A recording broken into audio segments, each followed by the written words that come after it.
I'm doing great, man. It's so funny hearing you say that because this weekend I'm actually going to what's called Rewind Fest up here. It's a bunch of 80s bands that come out here. Keeping it strong, man. Story for days, man. Do you remember when we went to what was it? Man, we went back to Pensacola for training. Yes. Yeah. And we were at that Waffle House in the bad neighborhood. Until we went. It was me, you, and Walsh, wasn't it? And we went to that the hotel room, and it was like these women were in there, and then the pimp ran out of the room, and we were like, Oh, oh my goodness, man. oh, you know, Walsh, you bring up a name I haven't thought of in a long time. Remember when his girlfriend kissed the top of his rack Oh yeah, yeah. and he came on board and he forgot his toothbrush? Oh yeah. And then I she make thought like this is like part a of beauty big map of the strategy. world or something like that. Yes, yes. That guy. I wonder what he's up to now. No, he's actually on Facebook, man. I think he went back to firefighting. He's on Facebook. I'm gonna have to link you guys, man. All right, all right. Was an interesting character. He Rancho was a lot of Cucamonga. fun though. Rancho Yes, Cucamonga. yes. Cucamonga. So, man, we got so many stories. So I wanted to ask you, man, what was your life prior to the Navy, and what made you decide to join? Yeah. So prior to the Navy, I grew up in a very small town up near Sacramento, and sorry, that's my dog. Just a second. I grew up in Sacramento, and it's called Rio Vista, and it's a town of about 3,000 people. So my high school, I graduated with 75 people, and it was two towns combined. So it was a very, very small town. And I grew up pretty poor, so my parents couldn't afford to send me to college. So they were kind of telling me, your options are you can work and go to school, or, you might want to think about the military. So I went to the Air Force and I went to the Marines, and it just wasn't fitting for me. And so the Navy was like, hey, you should join us. You could travel and, get you a good job. And I was like, oh, that sounds awesome. So yeah, that's why I joined the Navy. Wow. And then how did you air traffic control? How was that presented to you? I took the test, and they were like, you can be an air traffic controller. And I was like, I really don't think I want to be on the flight deck, directing planes. And the guy goes, no. What you're going to be doing is you're going to be sitting in the air conditioned room telling all the planes what to do. He's like, it's pretty stressful, but your test says you can handle it. So if you'd like, we can try something else. I was like, nope. Air conditioned room sounds great. I don't really do too well in the cold. So that's how I got into air traffic control.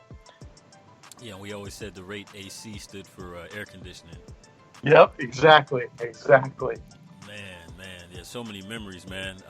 And I just remember, so another memory, Dirty World. You still got the tattoo? I do. In fact, Dirty Larry, messaged me, and the first thing he did was start smacking the back of his neck, saying, "You still got it, right? You still got it." Yeah. So just to give the listeners a backstory, we were in Port in Thailand, and Jason and Larry decided to get a tattoo in Thai, "Dirty World" on the back of the neck. And I remember everybody was like, well, how do you know they didn't put something different on there? And I started thinking about it. I was like, I don't. Until we ate pizza. You remember eating pizza at that place, and you got to pick out the pizza because we couldn't read what it said. Yeah. And the lady comes up to us and she goes, what does Dirty World mean? I was like, yes. Oh man, so many memories. So hey man, the show is called Sea Stories, man. Share some sea stories with us, memorable service stories. So it's funny because I'm trying to pick a really good one, and I always remember when you're out to sea and Mhm. you know you're out there forever, and you're in this area with everybody. I think one of my favorite things was when the Marines came on our boat, Oh yeah. and like for the first 2 days they were all tough, you know, because they were loading all their stuff up and thinking that they're all badass. And then, you know, we'd always be laughing at them, me, you, and Bishop, and Tang, and Hall, and you know, and Larry, and we kind of be cracking up because they'd just be walking by like, yeah, you know, we're awesome.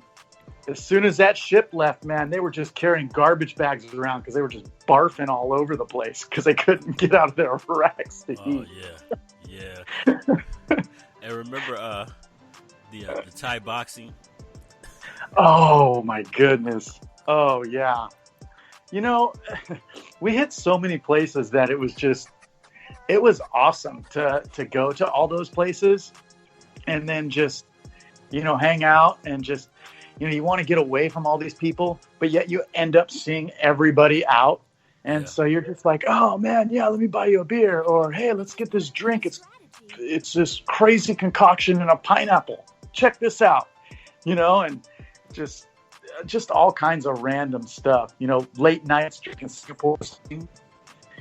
Just, yeah, thank goodness there was no cell phones available. Oh yeah. Oh yeah. Oh my goodness. Especially with Phuket, man. That's the devil's playground right there. That's. And, what they say in The Hangover? Thailand's got them down. Oh yeah.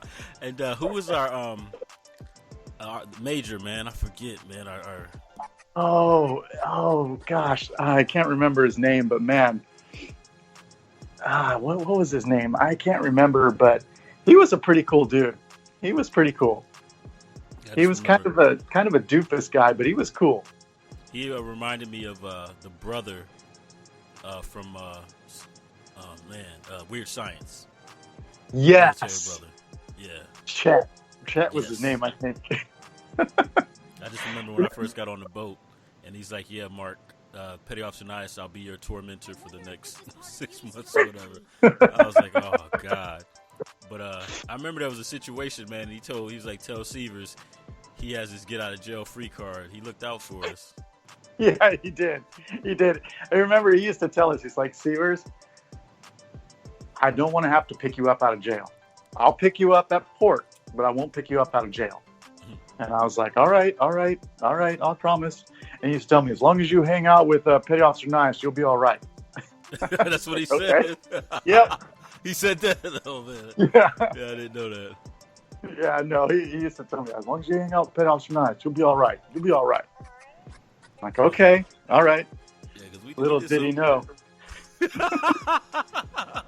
Oh man. What about when we were at what's it called? Team training, I think that's what it was. And it was Gallegos, Lieutenant man. You know, remember we went to team training, and we went out to this bar or something, and we couldn't find Gallegos, and he was like in the corner, like just completely hammered or something, and we had to like take him back to his room, and he couldn't wake up the next day to go to. We got yelled at because he didn't wake up. It was. They were like, "You don't leave anybody behind." I'm like, "We couldn't get him out of bed." Hey, didn't the same thing happen with Guess? Yes. We had quite a few of those times, man. We had quite a few of those times. So what was tell me and Seavers, we hung out a lot of times. We were in the Navy, man, where we were stationed on the ship. What about when we used to play spades and we beat Nagar, and he would just get so mad. He'd say, "I'm not playing with the guys anymore. I'm just going to sit around and watch MSNBC." The stocks. I will say about that guy, man. Didn't he have a buttload of money? Like, so the guy was on the ship. We're out to sea, and he's over here trading stocks and in the stock market. And we're out to sea. And he's like, "I'm going to retire a millionaire. I'm going to retire a millionaire." And we'd be like, "Yeah, but you're not going to do anything fun." Like, you know, he's like, "Well, I'll play spades with you guys." And we just beat the crap out of him all the time. And he would just get pissed. He'd just get real pissed. And I think one of the coolest supervisors I ever had was AC1 Welsh. Oh, she was amazing. She was amazing. Oh, oh my goodness! I'm not gonna say who this. I'm not gonna say who this is, but one of our shipmates got pregnant. She's like, "I'm pregnant." Oh, She's like, "You should have kept your legs closed." She was like, "But I'm married." yeah. And she went, Oh yeah. Oh yeah. And remember, we kind of thought it was one of the guys in our department for a little while. yeah, that's why we didn't say anything. But we had some characters on the ship, man. Hall, Sterling. Oh, Sterling. Oh man, that guy was a riot. Yeah, He was hilarious, man. yeah. So, but yeah, dude, we had a ton of fun out there. Just man, like you have so many experiences that it's hard to explain to somebody who's never been there. Yeah. That feeling of pulling into port and then taking all your trash and getting everything ready and just ironing your clothes, and you've been out to sea for a little while and you're just ready to just get back to the universe of the world and know that they're out there and just waiting for that. The quarterdeck is now open. Oh yeah, and then Liberty. I mean, what was your most favorite port, man? I had a ton of fun in Thailand. It was just so much fun. People were just running around. We had 5 days. The hotels there were amazing. You get like this crazy room with swim up bars and, oh yeah, for like $25 and just you're like beer, the fridge is full of beer and everybody's kind of staying in the same hotels. So like everybody's just hanging out together. Like it's just crazy. Like wake up at like 3 a.m. You just hear people partying down the way and you're like, oh, hey, look, it's XYZ. Yeah. Awesome. Come on down. Let's have a beer. And you're like, all right, cool. Is that the spot where everything was like a go-go? Every club was like a go-go. Yep. The Shark Club. That was what it was called. Remember it had the green lights? Shark Club. Yeah. I remember I took I went somewhere. It might have been me and Hall. And they were like, yeah, they had like a bar. And they were like, look, if you buy something, you can sit here and drink all you want. I was like, all right, well, I'm going to buy this, and I'm parking my butt right here. Yeah. Remember those little, they had those little Suzuki trucks that you, kind of like a cab and you're in the back of? The tutus. Yeah. Oh, man. I think we were riding in one time, and the guy, had this super crazy speaker system. He was like, hey, you guys like hip-hop? And we were like, yeah. And he just, blasted, LL Cool J or something, and just took this turn, and we were like, oh, we're going to die. This thing is going to flip over, and we're going to fall over the railing. Oh, yeah. And I think my favorite port, man, was when we went to Cabo San Lucas. That was amazing. You know what, Mark? It's so funny because when we were in Cabo San Lucas, I remember waking up one day, and I didn't really feel hungover, but I had been drinking the night before at the club, and we walked by, and there was 5 people that were like, hey, Jay. And I'm like, Mark, who are these people? You're like, we were partying with them last night. Oh, yeah, you don't remember dancing like Michael Jackson? I was like, kind of, but I don't remember them. Oh, yeah. It was the 3 females, right? 3 or 4 females. Yeah, I think I didn't even remember them. And I was just like, Mark, you're going to have to tell me who they are, man, because I don't know who this is. I do remember that, man. Yep, I remember that. But the beaches there were awesome. Yeah. Yeah. I remember it was me. You remember he was IT2 Johnson, Donald Johnson, real big guy. Oh, yeah. So we got a hotel together. And we were walking to our hotel and we see a roach coach in the dark. And he was like, man, I'm hungry. I'm like, Don J, man, I don't know, man. I wouldn't. It's in a dark, secluded area. So the next morning, man, he was hurting. I was like, yeah, I wouldn't have done that roach coach either, man. Yeah, that was bad. I know I saw a bunch of little stands in the middle of Thailand, and I just saw some people leaving the bars, and they were just like, I'm so hungry. And I'm like, oh, you don't want to eat that stuff, man. They got no regulations over here. They just cook whatever they find. Yeah.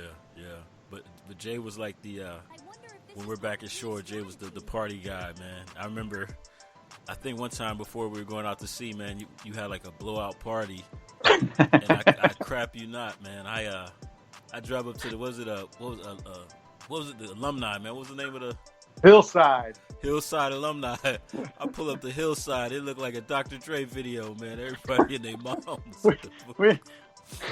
Yeah, we had the courtyard filled. We had everybody over there, and I was just like, "We're gonna go out to sea. Let's all just get together and have a good time."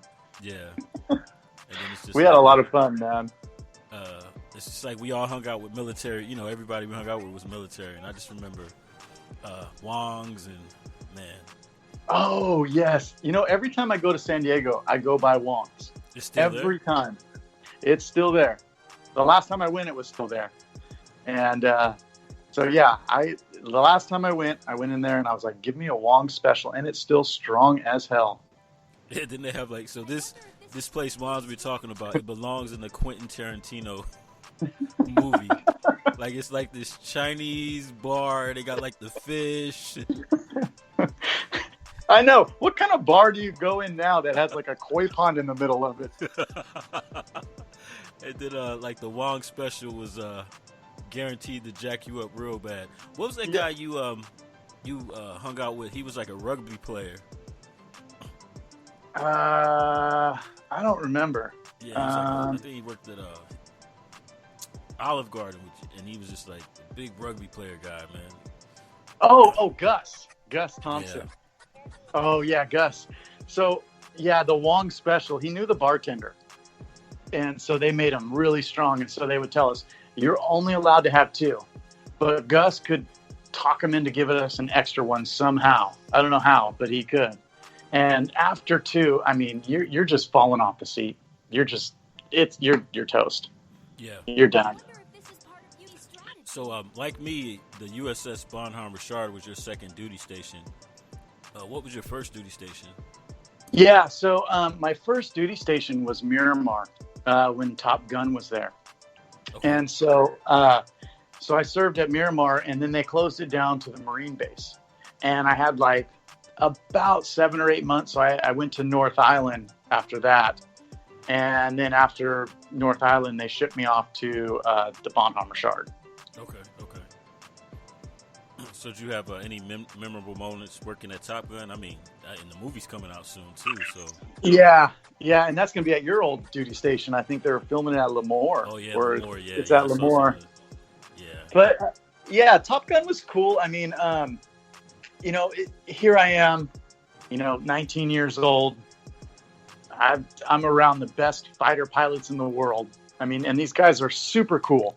They're all really cool. And my most memorable moment of that is they did a San Diego Chargers Monday Night Football game there, and Frank Gifford was still announcing.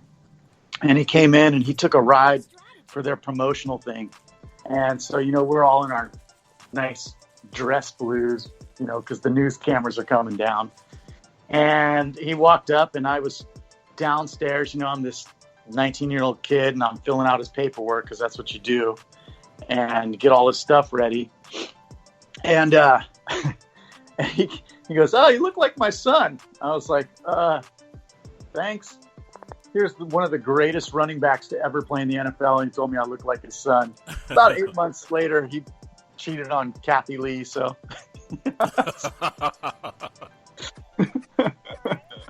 But that was a really cool moment because all the cameras were there, and we're all dressed up, and here comes Frank Gifford hanging out with Top Gun pilots, and shooting the whole promotional and doing all that stuff.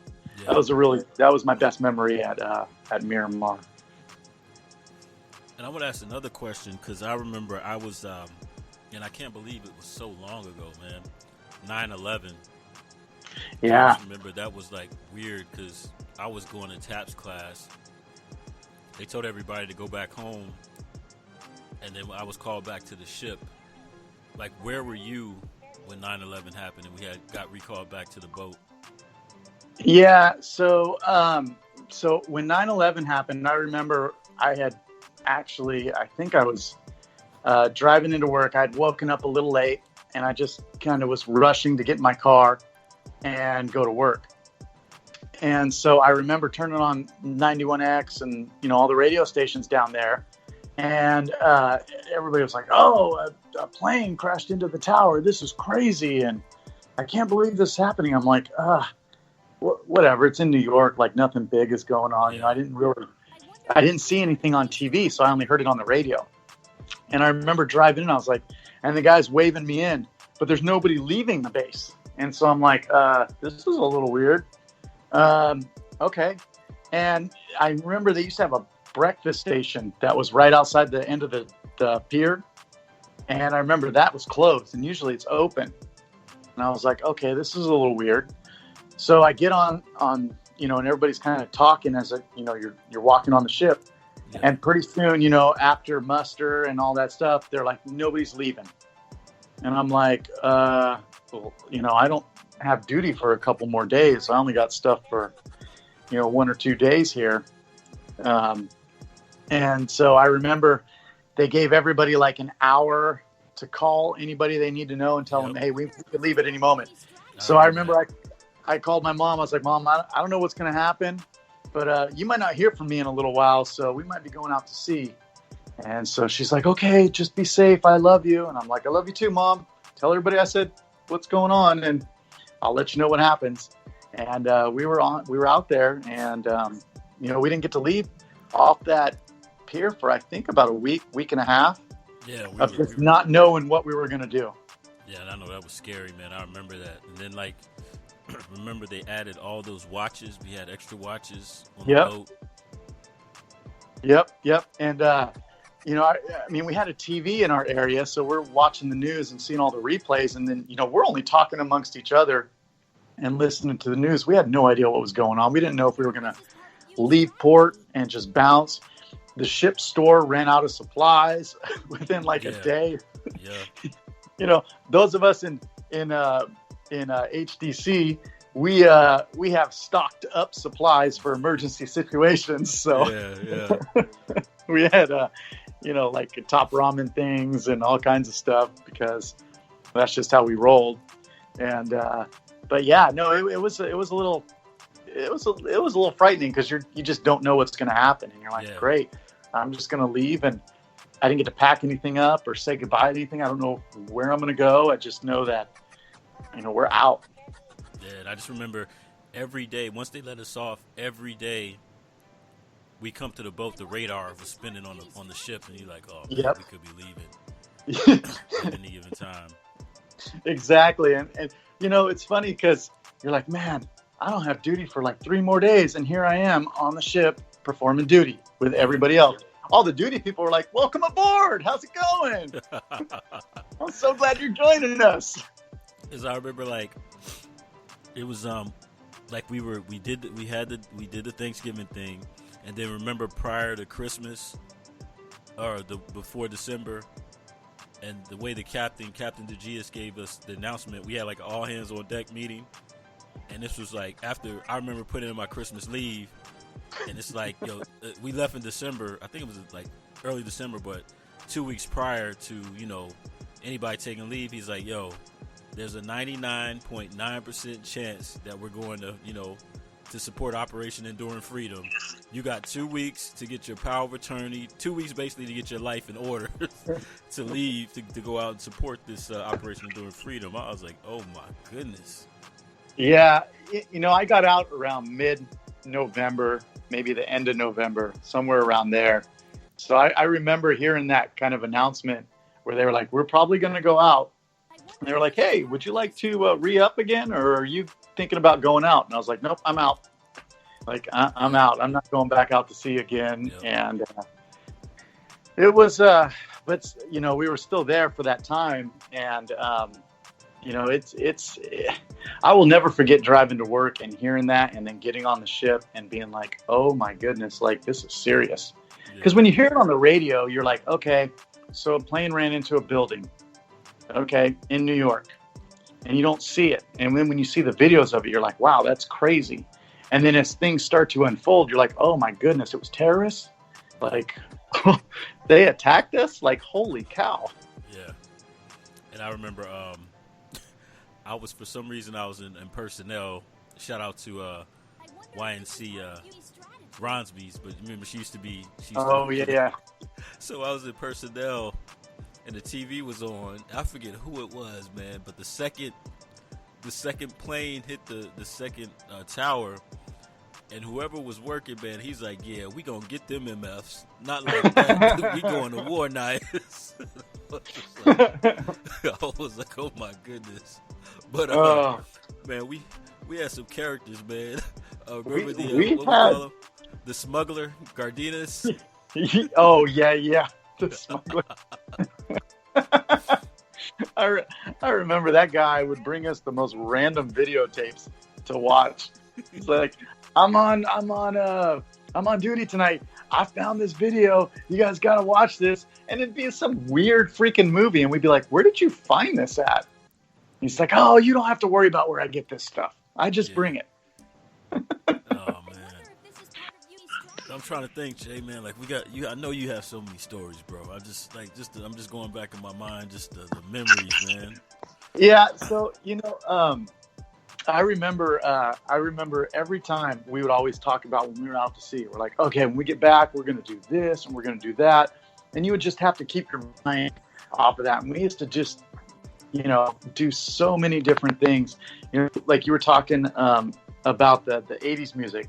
Yeah. We'd randomly show up and quiz each other on 80s music and just be like, hey, what do you think of this? What do you think of this? Remember this? And just playing spades. Oh yeah. Just constantly, we'd play a lot of jokes on each other too. Oh yeah. Just, messing with people, and you just do all this random stuff. And, because you got to keep your mind off things, and you're just working long hours, and you're standing in line to eat, and you're just like, oh my goodness. But I do remember, and I don't know how much I can talk about this, but I do remember the shellback initiation.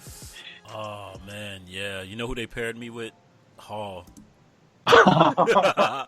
I got it bad. So, do you remember that we had to do the skit?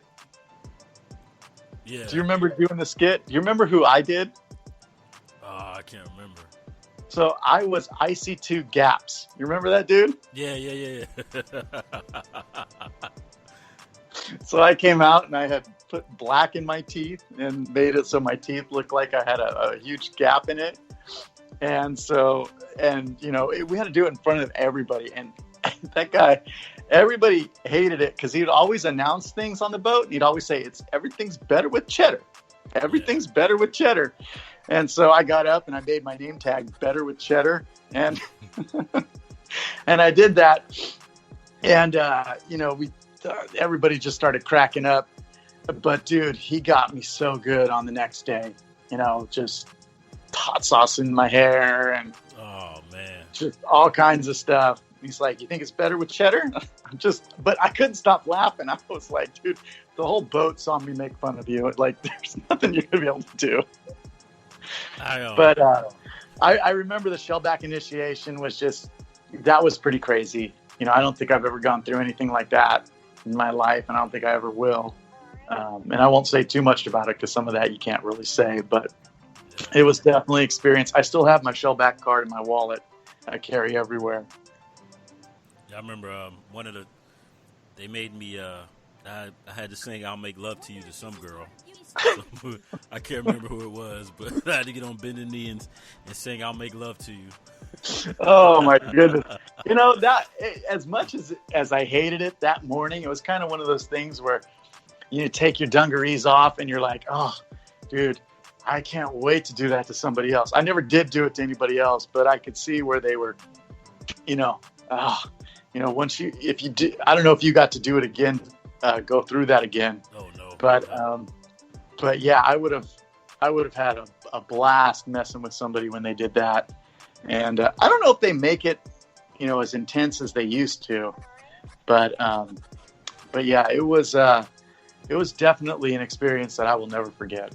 Oh no, like I said, we had some. Who was the guy we called Blockhead?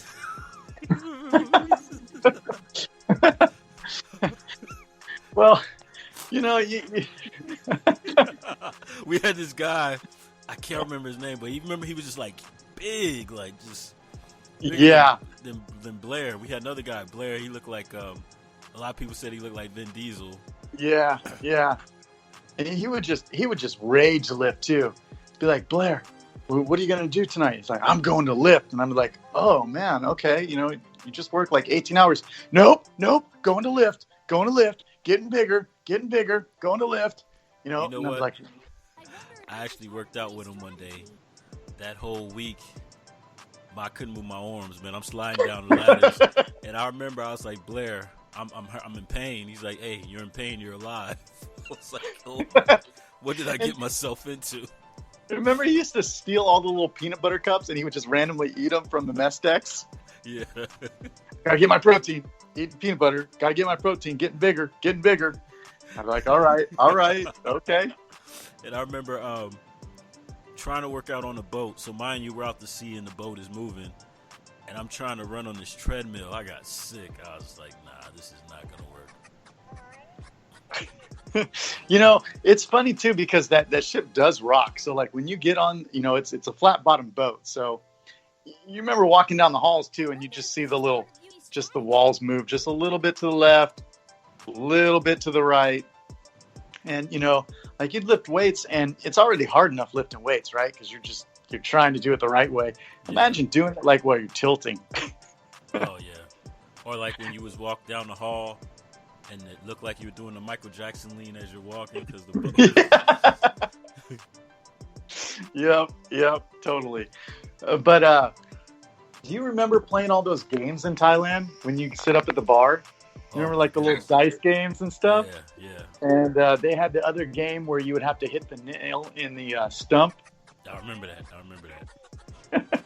So I tried to explain that to somebody the other day.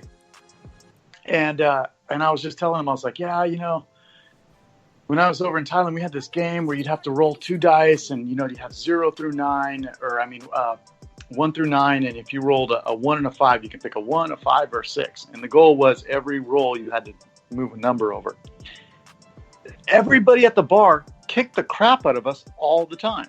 Like yeah, they did. Yep, it was a breeze. Yeah, and they're just boop, here you go, and I'm like, how the hell do they do that? Like, they were just awesome at those games. And I mean, I know they live at the bar and they live there, but I mean, it's 2 dice and the numbers 1 through 9, and they pummeled us every single time. Every time. I don't remember seeing anybody win those games. It's like being at a carnival. Like, you know? But think about it, man. We did so much drinking. Yes, at 50 cents a beer. It was great. And you remember going into the Persian Gulf, and you just go into the malls, and it would just be gold everywhere. Oh yeah. I remember too, man. You remember in the Persian Gulf, they would do their prayer. Yeah. And the first time I saw that, I was like, what is going on? Yep. Yeah, we had Cinderella Liberty. I think we had to be back by like midnight. And, you know, there's always 1 or 2 people that are late. Always 1 or 2 people. And you'd find out who was late, and they keep everybody up for it. And that guy or girl was not going to get away with that. It was never fun to wait for people. Hey, you know what? Or man overboard. Oh. I think I almost missed. I think my first when I checked into the ship. No, when we got back, I think because I got on the ship, we were in Bahrain in like 2000. We came back, and then our first time going back out, I almost missed ship's movement, man. I remember coming in and AC-1 Welsh was just kind of like looking. I was like, oh, I'm glad I didn't miss ship's movement, because they were like, if you'd have missed ship's movement, yeah, you'd have been a world of hurt. Yeah.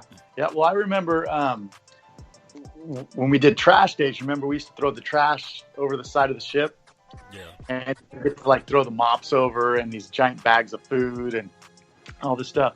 Well, Dirty Larry was on watch, and he saw, because you weren't supposed to put clothes in there, and you were only supposed to put food like mops and things that were disposable that you could throw and they would just dissolve or the fish would eat them.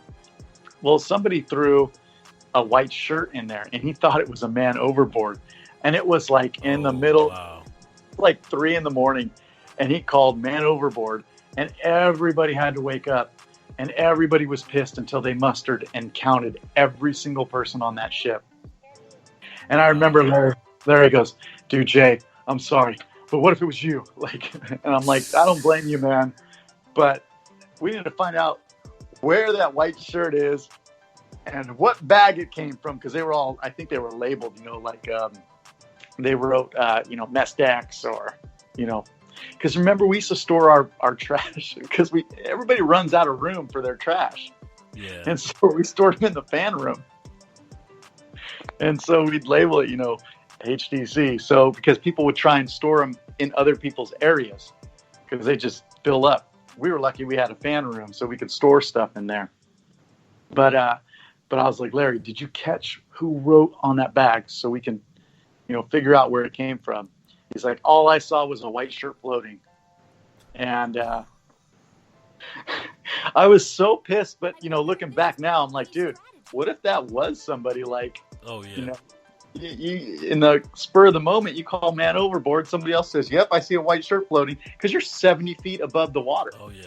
Yeah. So, you fall in there. It's like jumping off the Golden Bridge or something. Hey, do you remember when somebody took Hall skivvies?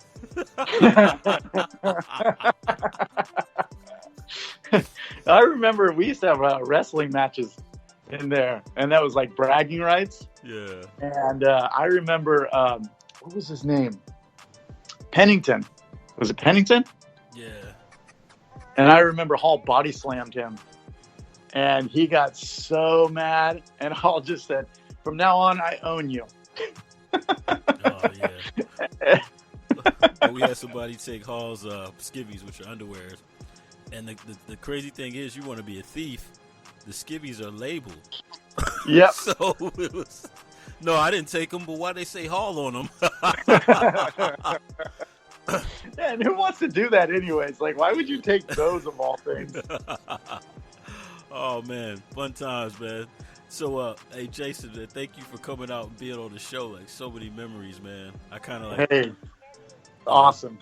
So we have like 5 minutes, man. Like, what were your thoughts, man, on your military career and just like final thoughts? My final thoughts are, I'm really glad I did it. I met some of the best friends that I'll ever have in my life. It's kind of sad when you're going through it, how much you're just like, man, this is so hard. Like, you're out to sea, and, we're turning circles around San Clemente Island. And I remember you and I used to be like, if we jumped, we can make it. Oh, yeah. We can make it home. It's not that far of a swim. But, looking back, all the places we got to travel, like, some people will never be able to do that in their entire lives. Yep. And they'll never be able to do the things that we got to do as, basically kids, right? You're 21, 22, 19, and you're handling these $1 million things of like the world's greatest ships. Yep. And, it's kind of one of those things you look back and you're like, man, that was awesome. I wish I could go back and hang out with everybody again. Oh, yeah. But at the time you're just like, oh, I can't wait to get off the boat. I just can't wait to get off of there. Yeah. And then I just remember we do workups, so we just sit off the coast of San Diego and be like, man, I could be at a bar somewhere. I could be living my life. Yep. I could be on the beach. I could be surfing. We could be at a bar, and you'd see the cars drive by on the freeway, and you're like, I can make it. I know if I jumped, I'm a good swimmer. I can make it.